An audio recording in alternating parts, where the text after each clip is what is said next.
കല്യാണം കഴിക്കുന്നതിന് മുമ്പ് ശ്രദ്ധിക്കേണ്ട കുറച്ച് കാര്യങ്ങളുണ്ട്. അതിൽ ഏറ്റവും ഇമ്പോർട്ടൻ്റ് ആയിട്ടുള്ള കാര്യം നിങ്ങളുടെ പാർട്ട്ണറുടെ കോൺഫ്ലിക്റ്റിംഗ് സ്റ്റൈലാണ്.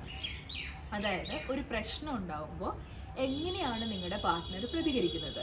ഫോൺ സ്വിച്ച് ഓഫ് ചെയ്ത് മിണ്ടാതിരിക്കുകയാണോ, അതോ നിങ്ങളുടെ അടുത്ത് ദേഷ്യപ്പെടുകയാണോ, അതോ നിങ്ങളെ ഗ്യാസ് ലൈറ്റ് ചെയ്യുകയാണോ, അതോ പേരൻസിനെ ഇൻവോൾവ് ചെയ്യിപ്പിക്കുകയാണോ? ഇങ്ങനെയുള്ള കാര്യങ്ങളൊക്കെ ശ്രദ്ധിച്ചു കഴിഞ്ഞാൽ നിങ്ങളുടെ പാർട്ട്ണറുടെ അറ്റാച്ച്മെൻറ്റ് സ്റ്റൈൽ എന്താണെന്ന് നിങ്ങൾക്ക് മനസ്സിലാവും.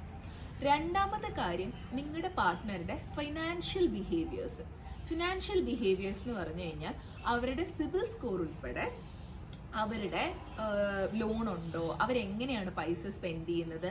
ഇത് പുരുഷൻ്റെ മാത്രമല്ല, പുരുഷൻ്റെയും സ്ത്രീയുടെയും. മേൽപ്പറഞ്ഞ കാര്യവും പുരുഷൻ്റെയും സ്ത്രീയുടെയും നിങ്ങൾ നോട്ടീസ് ചെയ്യണം. മൂന്നാമത് അവർ എത്രമാത്രം അവരുടെ പേരൻസുമായിട്ട് കണക്ട് ചെയ്തിട്ടുണ്ട് എന്നുള്ളത് ശ്രദ്ധിക്കണം.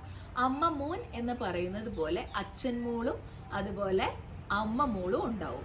അപ്പോൾ ഈ പേരൻസുമായിട്ട് കൂടുതൽ അറ്റാച്ച് ചെയ്ത് കഴിഞ്ഞാൽ നിങ്ങളുടെ ബെഡ്റൂമിൽ നടക്കുന്ന കാര്യങ്ങൾ പോലും പേരൻസ് ഓക്കെ പറയാതെ നടക്കാത്ത അവസ്ഥ വരുന്ന ഒരു സിറ്റുവേഷൻ ഉണ്ടാവാതിരിക്കാൻ അവരുടെ പേരൻസുമായിട്ടുള്ള അറ്റാച്ച്മെന്റ് സ്റ്റൈലും അത് ഹെൽത്തി ആണോ നോൺ ഹെൽത്തി ആണോ എന്നുള്ളത് ശ്രദ്ധിക്കണം.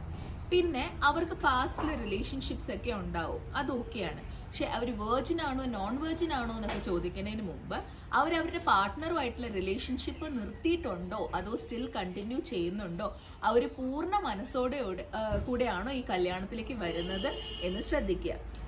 ഇതല്ലാതെ ജാതകം അതുപോലെ തന്നെ വേറെ ചില മതപരമായിട്ടുള്ള കാര്യങ്ങൾ മാത്രം ശ്രദ്ധിച്ചിട്ട് കല്യാണം കഴിക്കാതെ ഈ ഒരു കുറച്ച് ഫാക്ടേഴ്സും കൂടി ഒന്ന് വെരിഫൈ ചെയ്ത് നിങ്ങൾ കല്യാണം കഴിച്ചു കഴിഞ്ഞാൽ നിങ്ങൾക്ക് കുറച്ചും കൂടി ഹെൽത്തി ആയിട്ട് ഒരു പാർട്ട്ണറിനെ കണ്ടുപിടിക്കാൻ സാധിക്കും. ഇതിന് നിങ്ങൾ പ്രീ മാരൈറ്റൽ കൗൺസിലിംഗ് ഒരു ക്ലിനിക്കൽ സൈക്കോളജിസ്റ്റിൻ്റെ അടുത്ത് അറ്റൻഡ് ചെയ്യുന്നത് വളരെ വളരെ ഇമ്പോർട്ടൻ്റ് ആണ്.